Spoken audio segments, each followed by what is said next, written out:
Hi everyone, me again. Today's presentation is on blending.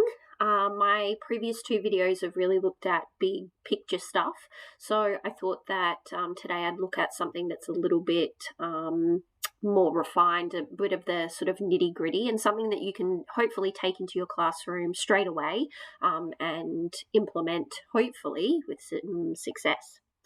All right, so today, blending obviously happens in Sound City along the phonological route. So when we're going from Vision Villages through Sound City to Meaning Mountain, one of the key things that needs to happen in Sound City is the blending of the sounds.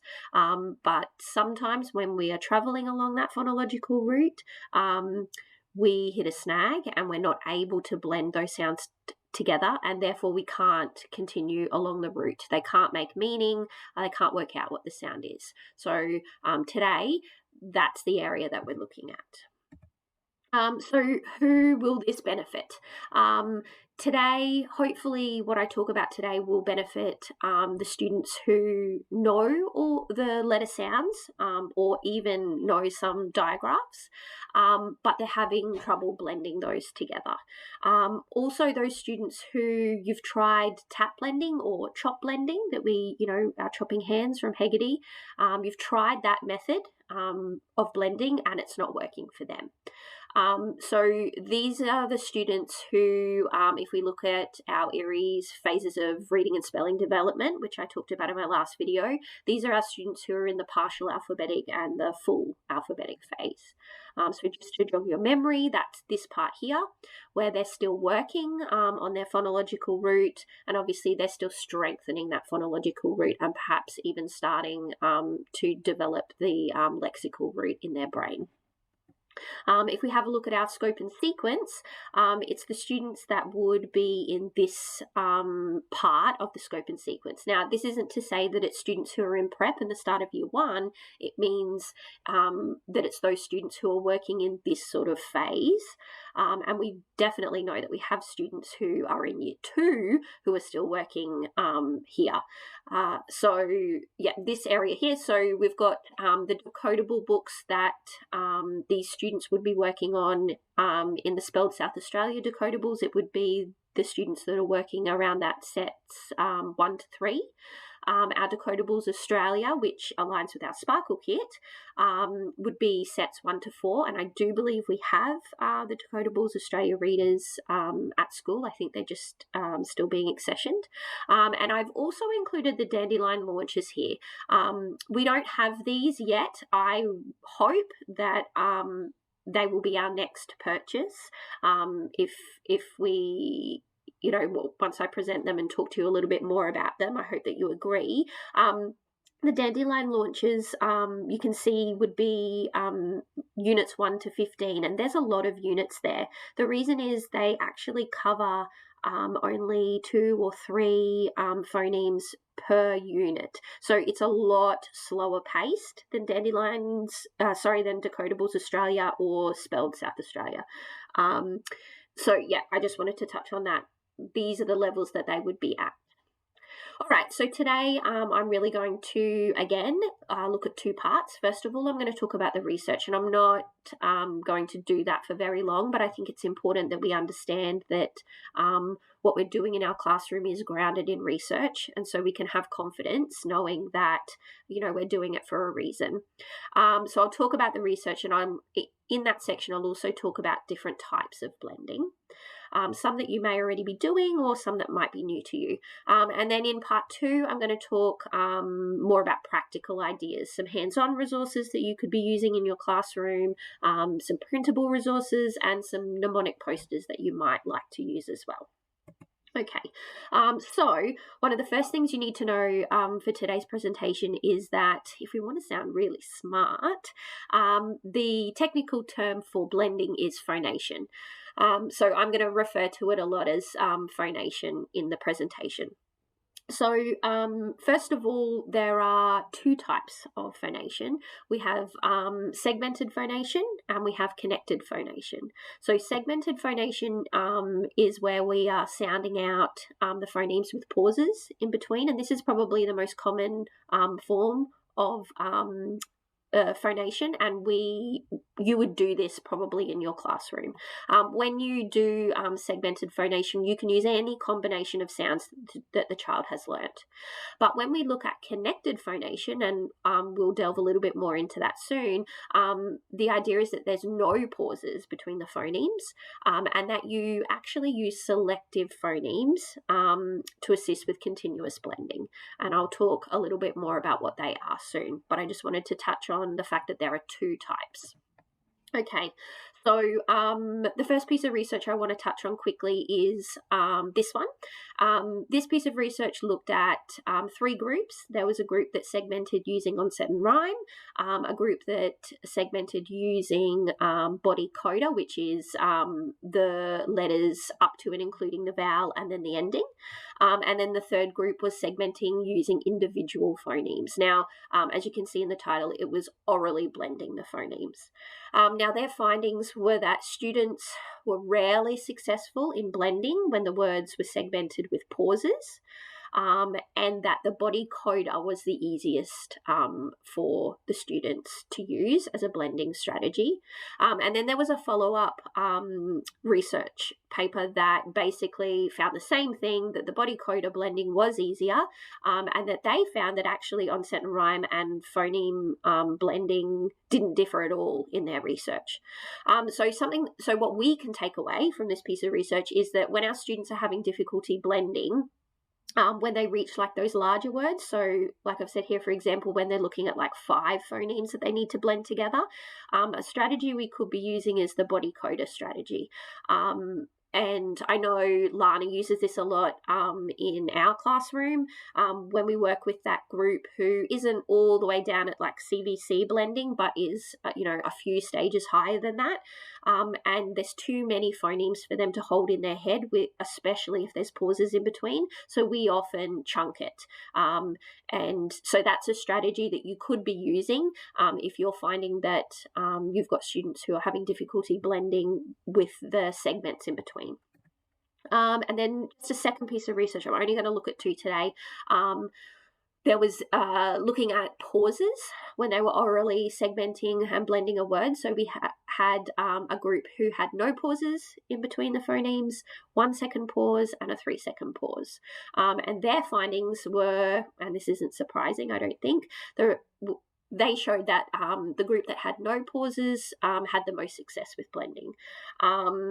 And it was interesting, they mentioned that the groups didn't have any difficulty identifying what the phonemes were when they were segmenting the word, but when they had to blend them together, that's where the difficulty came. And we all know students, in our class that are exactly like that.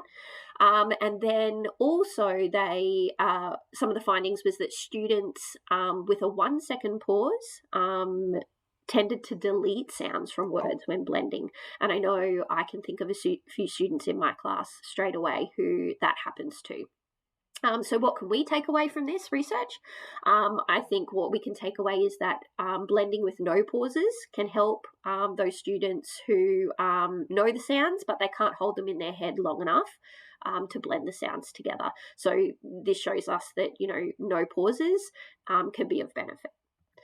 All right, so basically what we can take away from the research is that segmented phonation, while it works for plenty of students, doesn't always work for all students. So when we put those pauses in between each of the sounds, there are students who find that difficult. What we can also take away is that when we use segmented phonation and we put pauses between our phonemes, sometimes this causes difficulty, and it causes, those students where they're trying to blend the sounds and then they say a totally different word. Segmented phonation can sometimes cause that. And then finally, when we use segmented phonation, we can use any consonants and we can include stop consonants, which I'm going to talk about in a moment, and that stop consonants can actually pose a little bit of an issue when we're trying to blend. And I'll talk a little bit more about what stop consonants are. But basically, they're the sounds that, are quick and quiet sounds. Okay, So now I want to talk about connected phonation, and there's been a lot more recent research on connected phonation and using this strategy as an alternative to segmented phonation. So basically, connected phonation uses continuant consonants, and continuant consonants are any consonant that we can hold the sound without altering its form. So like the sound or the sound, it doesn't change when we stretch it out. Now, when they did this research, they started by using CVC non-words with continuant consonants and vowels. And the reason they're using non-words is because that is where we are blending, purely blending. So sometimes when we use words that we already know, or that are real words, I should say, those are already in their letterbox lookout, so they don't have to take the phonological route to work out what the word is. They're taking the lexical route, and we don't want them to do that because we want them to practice blending. So we want them to take the phonological route, and we want them to go through Sound City. So in order to make sure that they are definitely going through Sound City, we give them non-words. So when we give them the non-word, we stretch it out and we hold the sounds, and we don't do any pauses or any breaks in between the sounds. So math, math, math. And we blend them, we say them quicker, and then we pronounce the word math. Now, the key here to the connected phonation was that they needed to practice these non-words with the continuant consonants in it, with corrective feedback from an adult until they got it perfectly. So until they could do that blending perfectly, you don't move on to the stop consonants. But once they've mastered it, you can then start to introduce the stop consonants, which I spoke about briefly before. And I've got a little table that outlines which ones are the continuant consonants and which ones are the stop consonants, so you don't have to try and work them out. But this is sort of the steps that they took to introduce the connected phonation and to assist with blending. In this particular research, they found that even though they used connected phonation with the students and they introduced stop consonants, the children were able to still blend, because I think in this research they were concerned if we start with the continuant consonants and only use those and they can blend with those, are they going to be able to then blend using a stop consonant? And in their research, both pieces of research, they discovered that yes, as long as you persisted with corrective feedback and waiting until that they could blend perfectly with the continuant consonant non-words, then yes, they would be able to blend using stop consonants after that. Okay, let's move on to part two. Part two is in the classroom, and these are the sorts of resources. So I'm just going to outline what they are, and then I'll talk about each one a little bit more in depth. So first of all, number one, have a set of cards that have the non-words and the word and some that are words with continuant consonants in it. Having a set of cards there for you so you don't have to try and think up the words on the spot will be of huge benefit. Number two, using some tactile or sensory methods to reinforce the continuant phonation. Things like cars on a road, trains on a train track, using little toy cars or little figurines. And then number three is using age-appropriate terms that could serve as a mnemonic. So remember, the word mnemonic just means something to help you remember.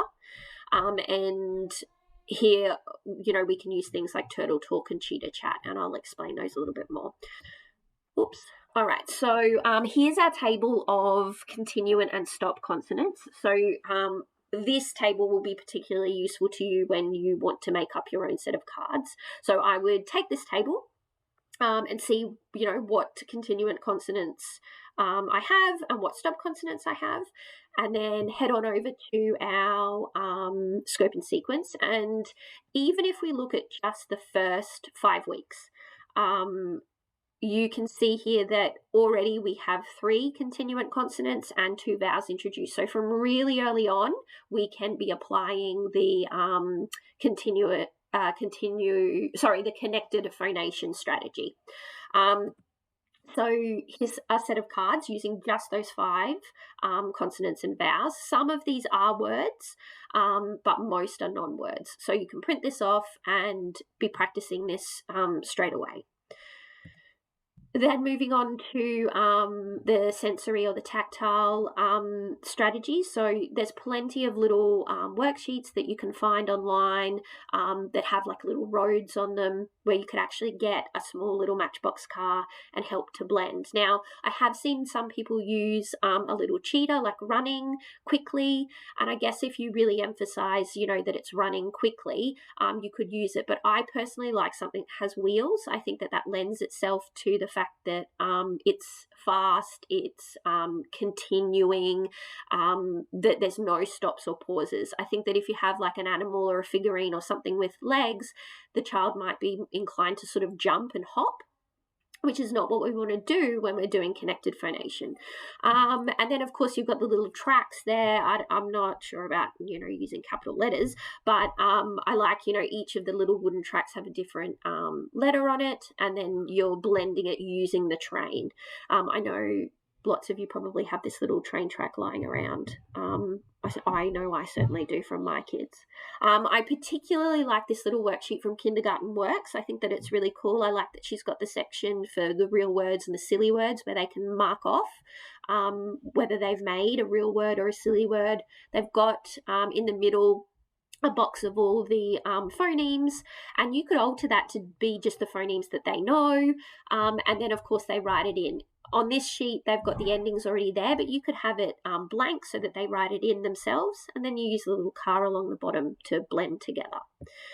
All right, and then these are our mnemonic posters. So this Turtle Talk and Cheetah Chat is something that I use with my year 1s, and I've introduced in a couple of the year 2 classes as well.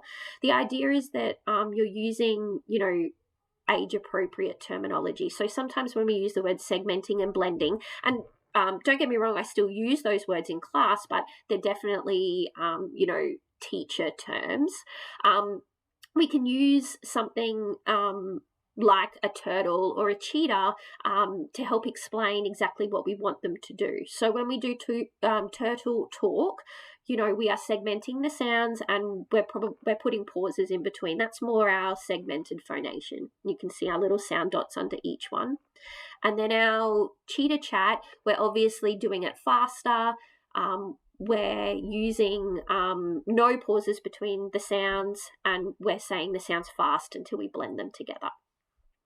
So you could use those sorts of posters as well, if you like, to help the children use the different types of blending. Or with the Turtle Talk, I use it when I want them to segment the sound. I say, let's use our Turtle Talk, let's segment it out, take it down slow. I want to hear each sound. Okay, so just quickly at the end, you've tried those strategies, and maybe you've already done those in class, and none of them are working. What should you try now? So here's just one more little idea that you can try. So before I explain this, we have to understand a little bit about the working memory and cognitive load, and I'm really going to just touch on it because I could do a whole presentation just on working memory and cognitive load. But all we need to know is that the working memory is like a notepad in your brain. It's where you hold things. It only has a limited amount of space. So you can only hold a limited amount of things in your working memory. And if you end up holding too many things in there, or a child has working memory issues, it can lead to cognitive overload. And when there is cognitive overload, no learning is happening. It sort of goes into a little bit of a, shutdown mode. So basically, to ease the cognitive load, what we need to do is we have to limit the amount that the student's holding in their working memory. So a strategy could be, if they're having issues holding the sounds in their head, you can share the load. And I love this little this little slide. So this is basically like a summary slide for us. We've got method 1, that's our segmented phonation, and it does have the greatest load on working memory, but we also know that that works for plenty of students just fine. Then we have method 2, which is our connected phonation, with no pauses in between, and we are blending them quickly together. And then we can try method 3. So method 3 is where we might share the load, share the blending with the child. So you might do the first 2 sounds, ah, and you can get them to do it as well, ah, but then you hold those sounds and they add the end. So you would say ma, ma, ah, and they say t. And then hopefully by you holding some of the sounds, they don't have to hold those sounds in their head. They can hear you and you're holding them, and you can repeat them as many times as you need to, and they're just adding the end on. So you can try that strategy. Now, obviously here they've used a stop consonant at the end, and if it was me, I would come up with a different word that had a continuant consonant at the end, just to make that method a little bit easier. But you can try that strategy if the other 2 haven't worked for you. So that's it from me. If you would like any of the resources in this PowerPoint, please send me an email. I'm happy to share. Good luck, and I really hope that this has been helpful. Thanks, guys.